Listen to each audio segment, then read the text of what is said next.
زیادہ عقیدت اور محبت رکھنا، سب سے زیادہ. تو انہوں نے بتوں کے ساتھ اتنی زیادہ والہانہ محبت اور عقیدت لگائی ہوئی تھی کہ وہ ان کو اتنی اہمیت دیتے تھے کہ جیسے ایک قسم کا خدا کو دیتے ہیں، انہوں نے ان کو خدا بنایا ہوا تھا. اپنے مسئلے مسائل، پرابلم، زندگی کے مسائل انہی کے سامنے آ کے رکھتے تھے، اور اس چیز پہ بلیو کرتے تھے کہ یہی ہماری ہیلپ کرتے ہیں، اور ان کو اگر خوش رکھا جائے تو ڈیفینیٹلی ہمارے مسئلے مسائل، زندگی ہماری اچھی گزرے گی. تو اللہ سبحانہ تعالیٰ نے ڈیفینیٹلی انسان کو پیدا کیا ہے. پیدا کرنے والا اللہ تعالیٰ ہو اور انسان جھکے کسی اور کے در پر، تو ڈیفینیٹلی اللہ سبحانہ تعالیٰ کو تو یہ بات برداشت نہیں ہوگی.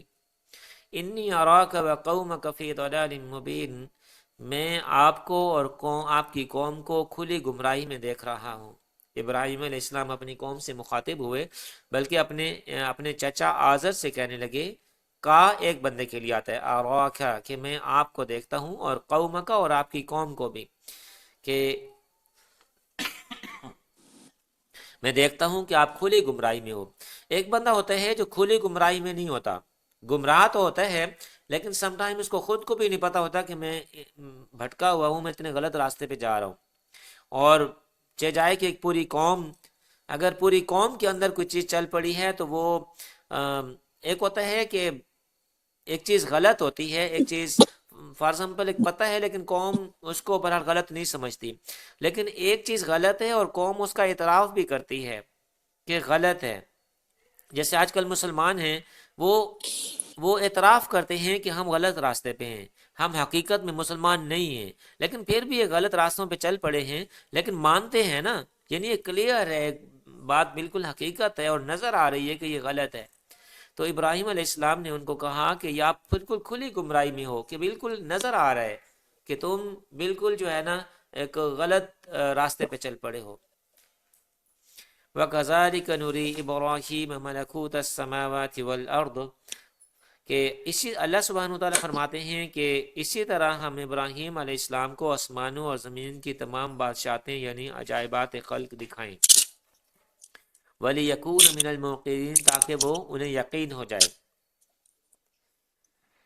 ابراہیم علیہ السلام کو زمین و آسمان کی یعنی جو بادشاہت ہے یا ڈیفینیٹلی اصل بادشاہت تو اللہ تعالیٰ کی ہے، اور اس چیز پہ ابراہیم علیہ السلام کو مختلف معجزات دکھائے گئے، مختلف چیزیں دکھائی گئیں تاکہ ابراہیم علیہ السلام کو یقین آ جائے اور وہ پریکٹیکلی پروو کر سکیں لوگوں کو کہ اصل بادشاہ اس کائنات کا، اصل جو کائنات کو کنٹرول کر رہے ہیں وہ اللہ سبحانہ وتعالیٰ خود ہیں.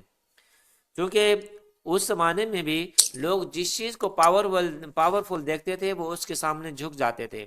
مثلا سورج کو دیکھا، آگ کو دیکھا تو اس کے سامنے اس کی سجدہ کرنا شروع کر دیا، اور یہ سمجھا کہ شاید یہ بہت پاورفل ہے، یا اللہ تعالیٰ کی طرف سے آئی ہوئی ایک دوسری کوئی چیز ہے، دلیل ہے جو اللہ تعالیٰ نے خود بھیجی ہے. اللہ تعالیٰ ان چیزوں میں ظاہر ہو رہے ہیں، سورج کی شکل میں اور چاند کی شکل میں، تو ان چیزوں میں بھی بلیو کرتے تھے. فَلَمَّا جَنَّ عَلَيْهِ اللَّيْلُ وَرَأَى كَوْكَبًا، جب انہوں نے رات کو دیکھا، جب اندھیرا ہو گیا، تو جب رات آ گئی تو انہوں نے ایک ستارہ دیکھا. ابراہیم علیہ السلام نے ایک ستارہ دیکھا. قَالَ هَذَا رَبِّي، تو کہنے لگے کہ کیا تمہارے خیال میں یہ میرا رب ہے؟ اپنی قوم کو جس سمجھانے کے لیے کہ جب رات ہونے لگی تو اپنی قوم سے مخاطب ہوئے اور کہا کہ کیا تمہارے خیال میں یہ میرا رب ہو سکتا ہے، ایک ستارہ جو میری تقدیر کا مالک ہے. اچھا، یہ ستاروں کے بارے میں نا یہ جو بلیو ہے یہ کب سے چلا آ رہا ہے؟ حضرت ابراہیم علیہ السلام یعنی اپنی قوم کو بتا رہے ہیں کہ جب ستارہ نمودار ہوا تو کہنے لگے کہ کیا تمہارے خیال میں یہ میرا رب ہو سکتا ہے. اور آج کل بھی نا ہم مسلمان بھی ویسی چیزوں میں بلیو کرتے ہیں، کہتے ہیں فلاں کا ستارہ بہت گردش میں ہے. اگر کسی بندے کے اوپر پرابلم اور ایشو چل رہے ہو نا تو کسی نجومے کے پاس جائیں نا تو وہ اپنے حساب سے کہے گا کہ آپ کا ستارہ بہت گردش میں ہے، یا یہ ہے کہ وہ فیوچر کے بارے میں آپ کو بتا دے گا. وہ کہے گا کہ میں ستاروں کا علم رکھتا ہوں، اور جو آپ کا ستارہ ہے نا وہ گردش میں ہے اور فیوچر میں یہ ہونے والا ہے، یہ ہونے والا ہے. حالانکہ غیب کا علم تو اللہ سبحانہ وتعالیٰ کو پتہ ہے، کسی کو نہیں پتا. لیکن لوگ جو ہے نا روٹی روزی کے چکر میں بس وہ باتیں اپنے اوپر منسوب کر لیتے ہیں جو صرف اللہ سبحانہ وتعالیٰ کے ساتھ خاص ہونی چاہیے. فلما افل قال لا احب الافلین، جب وہ ستارہ ڈوب گیا تو کہنے لگے کہ میں ڈوب جانے والوں کو پسند نہیں فرماتا. یعنی اللہ سبحانہ و تعالیٰ کی جو صفت ہے نا، اللہ تعالیٰ ہر جگہ موجود ہیں اور ہر جگہ رہتے ہیں. اللہ سبحانہ و جی تعالیٰ ہر جگہ موجود ہیں اور ہر جگہ رہتے ہیں. تو ایک چیز آئی اور پھر ختم ہو گئی، غائب ہو گئی، تو انہوں نے ایک دلیل کے طور پر کہا کہ ایسی چیز جو جس کا وجود ختم ہو جائے، جو یعنی ختم ہو جائے، اس کو میں یعنی پسند نہیں کرتا، اس کو میں اپنا معبود کیسے بنا سکتا ہوں. فلما رأى القمر بازغا قال هذا ربي، جب چاند کو دیکھا تو کہنے لگے، ان سے پوچھنے لگے کہ کیا تمہارے خیال میں یہ میرا رب ہو سکتا ہے؟ کیونکہ ان میں سے اس وقت کچھ لوگ ایسے تھے جو ستاروں کو اپنا جو ہے نا معبود سمجھتے تھے، اور کچھ لوگ ایسے تھے کہ جو چاند کو اپنا معبود سمجھتے تھے، اور کچھ لوگ ایسے تھے جو سورج کو سمجھتے تھے. تو آپ نے تینوں باتوں کا حوالہ دیا اور کہا کہ فلما افلا، جب وہ چاند بھی غائب ہو گیا، قال لئن لم يهدني ربي لأكونن من القوم الضالين، تو کہنے لگے کہ اگر میرا رب مجھے ہدایت نہ فرماتا تو میں بھی ضرور تمہاری طرح گمراہوں کی قوم میں سے ہو جاتا. کہ وہ اپنی قوم کو سمجھا رہے ہیں کہ یعنی اللہ تعالیٰ اگر ہدایت کرتے ہیں ڈیفینیٹلی کسی کو، تو وہ اس کے ذہن میں تو بات بیٹھ جاتی ہے. اگر ادروائز جو ہے نا، جس طرح باقی قوم گمراہ ہو گئی تو لوگ اس طرح گمراہ ہونا شروع ہو جاتے ہیں. فلما رأى الشمس بازغة، جب سورج کو دیکھا چمکتا ہوا، قال هذا ربی هذا اکبر، تو پوچھنے لگے کہ اب تمہارے خیال میں یہ میرا رب ہو سکتا ہے کیونکہ یہ سب سے بڑا ہے. فلما افلت، جب سورج بھی غائب ہو گیا، قال یا قوم انی بریء مما تشرکون، تو کہنے لگے کہ اے میری قوم، میں تم سے بہت بیزار ہوں اس چیز سے کہ تم اللہ تعالیٰ کے ساتھ شرک کرتے ہو. جو باتیں اللہ تعالیٰ کے ساتھ مخصوص ہیں، خاص ہیں، وہ تم عام چیزوں کے ساتھ کرتے ہو. کہ مشکل کشا اللہ سبحانہ و تعالی ہیں، اللہ تعالیٰ اگر چاہیں تو کسی کی مشکل کو دور کر دیں، تو تم یہ چیزیں اپنی مشکلات اور پریشانیوں کا حل ان بتوں کی شکل میں یا ان صورت میں ڈھونڈتے ہو کہ ان کو خوش کیا جائے یا ان کی پرستش کی جائے یا ان کی پوجا کی جائے. تو تم سمجھتے ہو کہ ہمارے مسائل کا حل ادھر پڑا ہوا ہے، جو کہ تم بھٹکے ہوئے ہو، غلط راستے پہ ہو. انی وجہت وجہی للذی فطر السماوات والارض، بے شک میں نے اپنا رخ ہر سمت سے ہٹا کر یکسوئی سے اس ذات کی طرف پھیر لیا ہے جس نے آسمانوں اور زمین کو بے مثال پیدا فرمایا ہے. اور ایکچولی یہ ہمارے لیے لیسن ہے، سب کے لیے لیسن ہے کہ ہمیں سب چیزوں کو پیچھے کر کے اپنا رخ، اپنی ڈائریکشن صرف اللہ سبحانہ و تعالیٰ کی طرف کر لینی چاہیے. یعنی وہ راستہ اپنانا چاہیے جو ہمیں اللہ سبحانہ و تعالیٰ کی طرف لے جاتا ہے. وہ کام، وہ ایکٹیویٹی کرنی چاہیے جس سے اللہ تعالیٰ خوش ہوتے ہیں. باقی سب چیزوں کو پیچھے چھوڑ دینا چاہیے. سب سے پہلے اللہ سبحانہ و تعالیٰ کی بات کو دیکھنا چاہیے اور اللہ تعالیٰ کی رضا کو مد نظر رکھنا چاہیے. کیونکہ اللہ تعالیٰ اگر راضی ہو جاتے ہیں تو اس کا مطلب ہے کہ پھر آپ کامیاب ہیں. دنیا کی زندگی تو ڈیفینیٹلی انسان کی گزر ہی جاتی ہے، اور جو بندہ اللہ سبحانہ و تعالیٰ کی بتائی ہوئی باتوں پہ عمل کرنے کی کوشش کرتا ہے اس کی دنیا اچھی گزرتی ہے. کیونکہ اللہ سبحانہ و تعالیٰ نے انسان کو پیدا کیا ہے، ہر چیز کو پیدا کیا ہے. اللہ سبحانہ و تعالیٰ کہ انسان کی نیچر اور ہر چیز کو پرفیکٹلی جانتے ہیں. انہوں نے جو اللہ سبحانہ و تعالیٰ نے جو باتیں ہمیں بتائی ہیں، جو ڈائریکشن، جو راستہ ہمیں بتایا ہے، وہ بالکل صحیح راستہ ہے، اور اس سے انسان کافی حد تک پریشانیوں سے بچا رہتا ہے. انسان پریشانیوں اور مصیبتوں میں تب گھرتا ہے جب انسان اللہ تعالیٰ کے بتائے ہوئے راستے سے ہٹ جاتا ہے. اور پریکٹیکلی ہم دیکھ بھی سکتے ہیں کہ جو لوگ برے کام سٹارٹ کر دیتے ہیں ان کی لائف کس طرح ہوتی ہے. اس چیز کو آپ بھی جانتے ہیں، میں بھی جانتا ہوں. وما انا من المشرکین، اور یہ کہ میں مشرکوں میں سے نہیں ہوں. تو اور یعنی شرک یہی ہے کہ انسان سورج، چاند، ستارے، بتوں کی یا باقی چیزوں کی جو ہے نا اپنا ماتھا ان کے سامنے ٹیکنا شروع کر دے، اپنے آپ کو ان کے سامنے جھکانا شروع کر دے اللہ تعالیٰ کو چھوڑ کر. اپنی مشکلات، اپنی حاجت روا ان کو مان لے، ان کے کسی اور کے سامنے جا کر جو ہے نا اپنی پریشانیوں کا حل ڈھونڈنے کی کوشش کرے. جب اللہ سبحانہ و تعالیٰ فرماتے ہیں کہ میں ہر جگہ موجود ہوں، اور اللہ سبحانہ وتعالیٰ نے یہ بھی شرط نہیں لگائی کہ میں صرف اچھے لوگوں کی بات کو سنتا ہوں، ان کی مدد کرتا ہوں، برے لوگوں کی میں مدد نہیں کرتا۔ قبولیت کے لیے اللہ سبحانہ وتعالیٰ نے قرآن پاک میں بتایا ہے افمن یجیب المضطر، کہ آپ کا دل اگر بے چین ہے، آپ دکھی انسان ہیں، آپ پریشان ہیں اور اللہ تعالیٰ کو دل سے پکارتے ہیں، تو اللہ سبحانہ وتعالیٰ اس بندے کی دعا کی قبولیت کے چانس تقریباً 100% ہوتے ہیں۔ وَحَاجَّهُ قَوْمُهُ، تو ان کی قوم اس بات پہ ان سے جھگڑا کرنے لگی۔ قَالَ تُحَاجُّونِّي فِي اللَّهِ، کہنے لگے، ابراہیم علیہ السلام نے کہا کہ تم اللہ تعالیٰ کے بارے میں مجھ سے جھگڑا کرتے ہو، میں آپ کو رب کی راستہ بتاتا ہوں، صحیح راستے کی طرف بتا رہا ہوں کہ صحیح ڈائریکشن، صحیح راستہ کون سا ہے، اور میں تمہیں وہ راستہ بتاتا ہوں جو اللہ تعالیٰ کی طرف لے کے جاتا ہے، اور تم مجھ سے اس پہ جھگڑا کر رہے ہو۔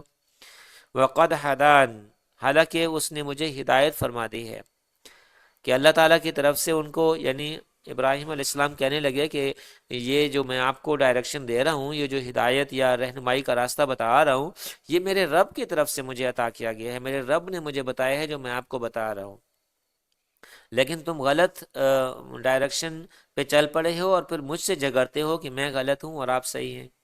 وَلَا أَخَافُ مَا تُشْرِكُونَ بِهِ إِلَّا أَن يَشَاءَ رَبِّي شَيْئًا، یعنی میں تم سے ڈرتا نہیں ہوں جو تم شرک کرتے ہو یا اپنے ان چیزوں پہ، اپنے بتوں کو پروٹیکشن کے لیے میرے خلاف کھڑے ہو گئے ہو، تو مجھے اس چیز کا ڈر کوئی نہیں ہے۔ اور ڈیفینیٹلی بات کی صورتحال کا پتہ چلتا ہے کہ انہوں نے یعنی بہت زیادہ مخالفت پہ اتر آئے تھے، اور ابراہیم علیہ السلام کو یعنی انہوں نے ایون کہ اتنی مخالفت پہ اتر آئے کہ انہوں نے آگ کے اندر پھینکنے کا بھی جو ہے نا فیصلہ کیا، اور پھر اللہ سبحانہ وتعالیٰ نے آگ کو حکم دیا کہ اب ٹھنڈی ہو جاؤ، کہ ایک معجزہ تھا اللہ تعالیٰ کی، یعنی اللہ تعالیٰ کی ایک نشانی ہے کہ آگ ویسے تو ہر چیز کو جلا دیتی ہے، لیکن اللہ سبحانہ وتعالیٰ نے ان کی پروٹیکشن فرمائی۔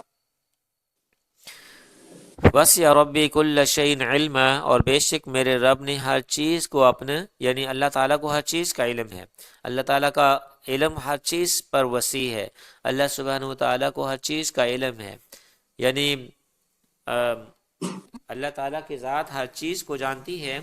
انسان کے ہم تو گھبرا جاتے ہیں نا اللہ تعالیٰ کی بات مانتے ہوئے کہ پتہ نہیں ہمارے لیے کیا مصیبتیں کھڑی ہو جائیں گی، لیکن اللہ سبحانہ وتعالیٰ نے جو ہمیں ڈائریکشن دی ہیں، جو راستہ بتایا ہے، اسی راستے پہ چلنے سے ہو سکتا ہے ہمارے امتحان کے طور پر ہمارے لیے مشکلات بھی آئیں، ڈیفینیٹلی آتی ہیں، کہ اللہ تعالیٰ نے فرمایا ہے کہ ایسا ہو نہیں سکتا کہ تمہاری آزمائش نہ کی جائے، آزمائش تو ہوگی، لیکن ایکچولی تو اس میں پاس ہونا اصل تو امپورٹنٹ یہ ہے نا، امتحان آئے اور انسان پاس ہو جائے۔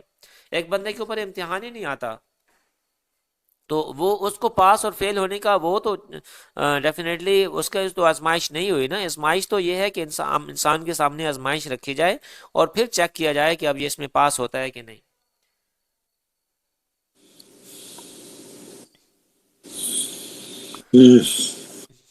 جی بھائی کچھ سوال گھوم پھر کے وہی آتا ہے، مطلب ہم جو کر رہے ہیں مسلمان یا جو بھی ہے رائے راست پہ تو ہے ہی نہیں، نام کے لیے۔ دیکھیں اس چیز کو دیکھیں، اب آپ خود کہہ رہے ہیں نا، ایز اے مسلم آپ خود کہہ رہے ہیں کہ ہم مسلمان راہ راست پہ نہیں ہیں، اور تقریباً یہ بات ہر مسلمان کے دل کی آواز ہے۔ بہت کچھ ہوں گے جو یہ نہیں سمجھ رہے ہوں گے، لیکن میں نے بھی کافی لوگوں سے سنا ہے کہ، اور ہم دیکھتے بھی ہیں، وہ کہتے ہیں کہ ہم مسلمان راہ راست پہ نہیں ہیں۔ یہ کویشچن یہ ہر بندہ، ایون کہ ہر مسلم اس چیز کو تسلیم کر رہا ہے، یہ ہوتا ہے کھلی گمراہی۔ اور اسی چیز کے بارے میں ابراہیم علیہ السلام نے اپنی قوم کو بتایا تھا کہ تم کھلی گمراہی میں ہو، یعنی تمہیں خود کو نظر آ رہا ہے، تمہیں خود کو بھی نظر آ رہا ہے کہ تم غلط راستے پہ ہو، لیکن پھر بھی کر رہے ہو، جیسے آج کل مسلمانوں کا حال ہے، یعنی تسلیم کر رہے ہیں کہ ہم غلط راستے پہ ہیں، لیکن اس کے باوجود بھی پھر اپنی ڈائریکشن کو چینج نہیں کر رہے، اور چینج کر بھی نہیں رہے، اور احساس بھی نہیں ہے، لگتا نہیں ہے کہ آئندہ 50 سال 100 سال کے بعد کوئی مسلمانوں کے اندر کوئی پازیٹیو چینج ہو جائے گی۔ ہو سکتا ہے اللہ تعالیٰ کچھ ایسا کر دے، لیکن بہرحال جس ڈائریکشن پہ مسلمان چل پڑے ہیں لگتا نہیں ہے۔ دنیاوی چیزیں بہت حاوی ہو گئی ہیں، ہم لوگوں کی زندگیاں جو ہیں بہت کمپلیکیٹڈ کر دی ہیں، دنیاوی آرائشیں بہت زیادہ کر لی ہیں. جی بالکل ایسا ہی ہے. سب سے زیادہ تو یہی ہے دنیاوی آرائشائش اور ایک دوسرے سے آگے بڑھنے کا اس میں. جی جی بالکل ایسا ہی ہے. اس لیے نا چلے ٹھیک ہے پھر. دنیا کی محبت اور دنیا کی چیزوں کو نا اس لیے یعنی اللہ تعالیٰ کی نظر میں نا دنیا کی کوئی اہمیت قدر نہیں ہے. یہ بس ہم نے اس کو، کیونکہ ہم نے دنیا کو آگے اس لیے کر لیا ہے کہ ہم نے اللہ تعالیٰ کو پیچھے کر لیا ہے. اگر اللہ سبحانہ و تعالیٰ کی محبت ہمارے دل میں ہوتی تو ڈیفینیٹلی ہم ان چیزوں کے پیچھے اتنا نہ بھاگتے جتنا اب بھاگ رہے ہیں. چلیں ٹھیک ہے، دنیا میں ترقی کرنا اور اس طرف آنا کوئی برا نہیں ہے، لیکن یہ ہے کہ ایک انسان خدا کو چھوڑ دے، اللہ تعالیٰ کی باتوں کو اگنور کر کے پھر ان چیزوں کے پیچھے چل پڑے تو یہ برا ہے. یہ ہم نے سب نے کیا ہوا، اس سسٹم ہی ایسا بنا دیا کہ اپنے آپ ہی اس سے دور ہو جاتے ہیں. لیکن ہلو.